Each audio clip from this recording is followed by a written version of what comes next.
Hello friends, welcome back on Science Study Techniques. Hope all of you are doing well.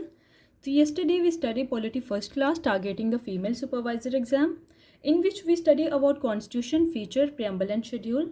So today in the Polity Second Class we will study about fundamental rights and fundamental duties. So let's start friends. Firstly we read about fundamental rights. Fundamental rights में article 12 to 35 होते हैं, taken from USA के constitution से ये लिया गया है. Rights are claim of social life and they help individual to develop their personality. जो राइट्स होते हैं ये किसका दावा करते हैं? सोशल लाइफ को, और हेल्प करते हैं इंडिविजुअल की पर्सनैलिटी को डेवलप करने में. Some of the fundamental rights provide protection only against the state action. कुछ जो फंडामेंटल राइट्स हैं ये क्या प्रोवाइड करते हैं? प्रोटेक्शन किसके अगेंस्ट? राज्य कार्रवाई के against. And do not safe guard against the action of private individual. और ये किसके अगेंस्ट नहीं जाते हैं? एक्शन ऑफ प्राइवेट इंडिविजुअल के.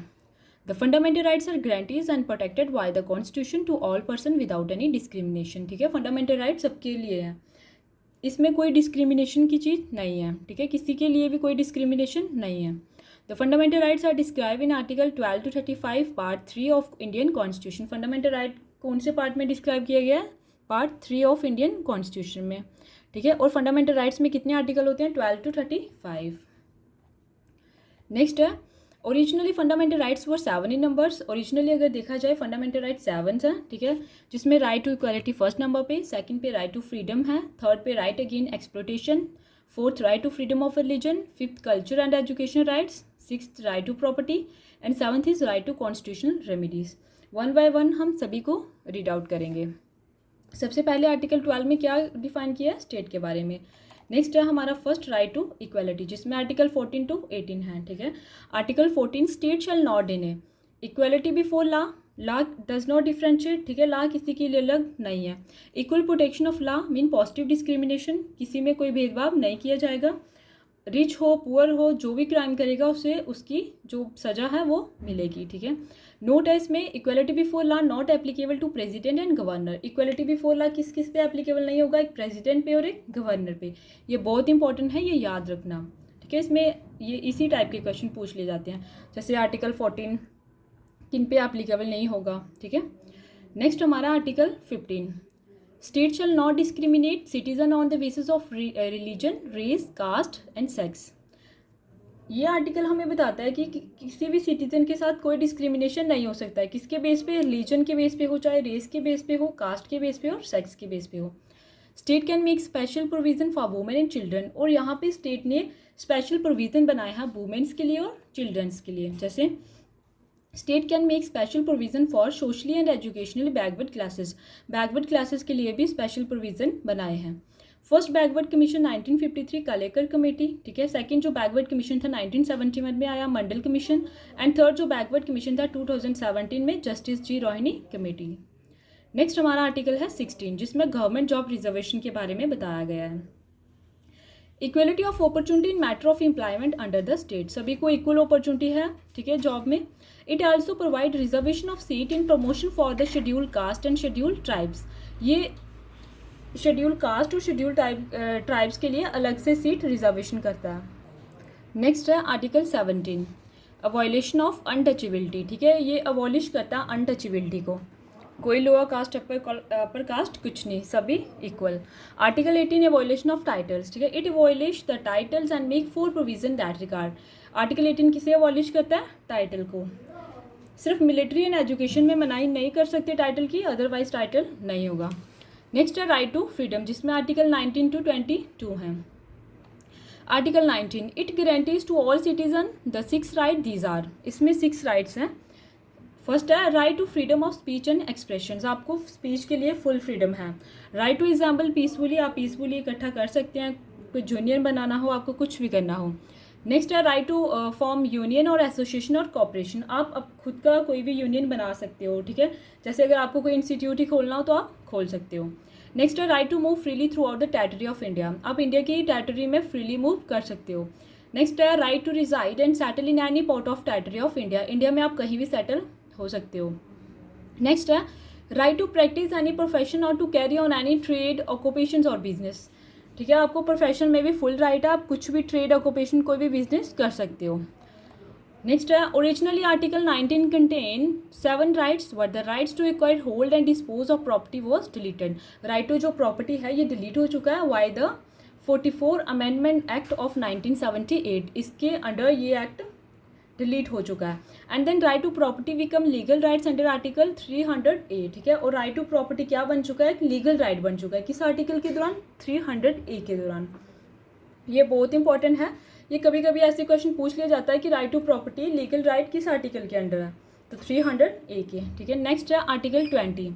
आर्टिकल 20 में क्या है, protection in respect of convictions for offences, ठीक है। इसमें क्या बताया गया है कि किसी भी व्यक्ति पर एक ही अपराध के लिए एक से अधिक बार मुकदमा नहीं चलाया जाएगा, ठीक है। और आरोपी व्यक्ति जो भी होगा वो किसी को फोर्स भी नहीं कर सकता कि आप मेरे लिए गवाही दो, ठीक है। इसमें क्या है, इसमें फर्स्ट है x post facto law, second है डबल जियोप्रेडी, डबल उस पर कुछ भी, चाहे आप एक मर्डर करो, अगर आपको फांसी की सज़ा हो चुकी है 2 करो, फांसी ही होगी, ना कि कुछ और। नेक्स्ट है सेल्फ इंक्रिमिनेशन और एविडेंस, आप किसी को फोर्स नहीं कर सकते कि आप मेरे खिलाफ गवाही दो, मेरे लिए गवाही दो, ठीक है। इसमें एक नोट है, this article can not be suspended at the time of emergency, ठीक है। ये एमरजेंसी के दौरान आर्टिकल सस्पेंड नहीं हो सकता। Next article 21, protection of life and personal liberty, it declares that no person shall be deprived of his life or personal liberty except according to procedure established by law. This right is valuable to both citizen and non-citizen of country. इसमें क्या बताया गया कि आप अपनी life जियो, ठीक है, आपको अपनी लाइफ जीने का फुल फ्रीडम है, बट लॉ के तहत ही अपनी ज़िंदगी आपको जो जीनी है, ठीक है। आप लॉ के बाहर नहीं जा सकते, और ये सिटीज़न पे भी और नॉन सिटीज़न पे भी, दोनों पे लागू होगा, ठीक है। नेक्स्ट है, supreme court declare the following right as part of article 21। Article 21 के दौरान सुप्रीम कोर्ट ने तरह तरह के जो राइट्स हैं आपके डिक्लेयर किए गए हैं, जैसे राइट टू लाइवलीहुड, ठीक है, right to privacy, right to shelter, right to health, right to free education up to 14 years of age, right against bounded labour extra, ठीक है, आपको कोई बंधुआ मजदूर नहीं बना सकता। ये आपके आर्टिकल 21 में आपको अपनी लाइफ जीनी है, बट एक लॉ के तहत ही जीनी है, ठीक है, लॉ के बाहर आप नहीं जा सकते। नेक्स्ट आर्टिकल 21A, इसमें क्या, it declares that state shall provide free and compulsory education to all children of the age of 6 to 14 years, ठीक है। इसमें क्या बताया गया है कि आपको फ्री और कंपल्सरी एजुकेशन मिलेगी बच्चों को 6 ईयर से लेके 14 ईयर तक के। ये किसके अंडर आएगा, राइट टू एजुकेशन एक्ट 2000, ठीक है। ये क्वेश्चन आप याद रखना, राइट टू एजुकेशन एक्ट 2000, ये पूछ लिया जाता है, ये बहुत इंपॉर्टेंट है, मैं जो भी पढ़ा रही हूँ बहुत इंपॉर्टेंट है। Next article 22, protection against arrest and detention, ठीक है। आर्टिकल 22 क्या है, इसमें जो गिरफ्तारी और हिरासत के संबंध में कुछ सुरक्षा प्रदान करता है, ठीक है। इसका एम क्या है, जो मनमानी गिरफ्तारी और हिरासत को रोकना, ठीक है। इसमें क्या है, जैसे इसमें डिटेंशन होता है 2 टाइप्स का, एक प्रिवेंटिव एंड एक प्रिवेंटिव। प्रिवेंटिव में क्या होता है, आफ्टर ट्रायल इन कोर्ट, ठीक है, जब सजा प्रूफ हो जाए कोर्ट में। और प्रिवेंटिव क्या होता है, before actual occurrence of crime, mean जब धमकी के शक के बेसिस पे हो। जैसे इसमें क्या है, right to be informed of ground of arrest, mean आपको सबसे पहले ये पता होना चाहिए, आपको ये राइट्स है, आप पूछ सकते हो कि हमें क्यों गिरफ्तार किया गया है, ठीक है। ये उन्हें भी आपको ये जानकारी देनी पड़ती है कि आपको गिरफ्तार क्यों किया गया। फिर देन उसके बाद क्या है, right to be defend of lawyer, फिर उसे किसी वकील की परामर्श लेने के अधिकार से वंचित नहीं किया जा सकता, ठीक है। आपको फुल फ्रीडम है कि आप एक लॉयर हायर कर सकते हो। नेक्स्ट है, right to be produce before the nearest magistrate, फिर गिरफ्तार व्यक्ति को उसकी गिरफ्तारी के 24 आवर के भीतर ही मैजिस्ट्रेट के सामने पेश किया जाता है इसमें, ठीक है। नेक्स्ट हमारा है राइट अगेंस्ट एक्सप्लोटेशन, इसमें आर्टिकल्स 23 एंड 24 हैं। 23 क्या बोलता है, prohibitions of traffics in human beings and forced labour, it prohibit traffics in human beings, beggar, forced labour and other similar forms of forced labour. इसमें आपको कोई बंधुआ मजदूर नहीं बना सकता, ठीक है। इसमें ये आर्टिकल के दौरान आप किसी के अंडर काम नहीं कर सकते अगर आपकी चॉइस ना हो, ठीक है। Next article 24, it prohibit the employment of children below the age of 14 year in any factory, mines or other hazardous activities like construction work or railway, ठीक है। इसमें क्या बताया गया कि जो 14 ईयर से नीचे जिसकी एज है बच्चे की, वो कोई भी फैक्ट्री में, माइन कंस्ट्रक्शन में या कोई रेलवे लाइन में कुछ भी काम नहीं कर सकता, ठीक है, ये आर्टिकल के दौरान। नेक्स्ट आपका है right to freedom of religion, इसमें आर्टिकल 25 to 28 हैं। सबसे पहले 25, freedom of conscience and right to freely profess practice and propagate religion, ठीक है। इसमें आपको फ्रीडम है कि आप अपने रिलीजन को प्रोफेस कर सकते हो, मीन ओपनली डिक्लेयर कर सकते हो कि मैं हिंदू हूँ, मैं सिख हूँ, मैं मुस्लिम हूँ, जो भी हो, ठीक है। नेक्स्ट है प्रैक्टिस, आप ये रिलीजन का फ्रीली सिंबल यूज़ कर सकते हो, ठीक है। जो भी आपके रिलीजन में है, जैसे सिक्स में कुरान कुछ डालते हैं, है ना वो। और प्रोपोगेट, आप इसका प्रचार कर सकते हो, आइडिया स्प्रेड कर सकते हो, ठीक है। फुल फ्रीडम है इसमें आपको।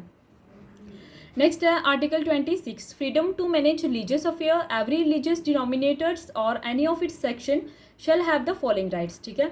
इसमें आप कोई भी, अगर आपको कुछ भी करना हो रिलीजन के रिलेटेड, आप कर सकते हो। जैसे right to manage its own affairs in matter of religion, जैसे आपको कोई भगवत कथा ही बिठानी हो, आप बिठा सकते हो, इसमें कोई मनाही नहीं होगी, ठीक है। Next article 27, freedom from taxation for promotion of religion, religion के लिए जो भी कुछ होगा उसके लिए कोई टैक्स नहीं आपको पे करना पड़ेगा। नेक्स्ट है article 28, no religious instruction pass on government institution, government institution में कोई भी रिलीजियस इंस्ट्रक्शन पास ऑन नहीं की जाएगी, ठीक है। नेक्स्ट है हमारा कल्चर एंड एजुकेशनल राइट्स, इसमें आर्टिकल जो होंगे 29 एंड 30, ठीक है। आर्टिकल 29 क्या कहता है, protection of interest of minorities, it provide that any section of the citizen residing in any part of India having a distinct language, script और culture of its own, हर एक इंसान का अपना कल्चर है, अपनी लैंग्वेज है, अपना स्क्रिप्ट है, ठीक है। Shall have the right to conserve the same, ये उसे कंजर्व करके रख सकते हैं, इसमें कोई भी किसी भी तरह की मनाही नहीं है, ठीक है। Next article 30, every religious and linguistic minority can establish and maintain educational institution, ठीक है। इसमें क्या है, जैसे अगर कोई एक इंसान है, उसे अक्कड़ लैंग्वेज आती है, ठीक है, तो भारत के 4-5 लोग ही उस लैंग्वेज को बोलते हैं, तो गवर्नमेंट इस आर्टिकल के दौरान गवर्नमेंट उसे परमिशन देगी कि आप इस लैंग्वेज का कोई इंस्टीट्यूट खोलो, ठीक है, कोई यूनिवर्सिटी खोल सकते हो, इसमें कोई भी मनाही नहीं है, ठीक है। आप अपनी लैंग्वेज को, अपने रिलीजन को प्रिजर्व कर सकते हो। लार्जेस्ट रिलीजियस मिनॉरिटी जो सबसे पहले मुस्लिम की है, second largest religious minority Christians and third latest जो रिलीजियस मिनॉरिटी है वो जैन्स की है। नेक्स्ट हमारा 6 नंबर पे right to constitutional remedies, article 32, ठीक है।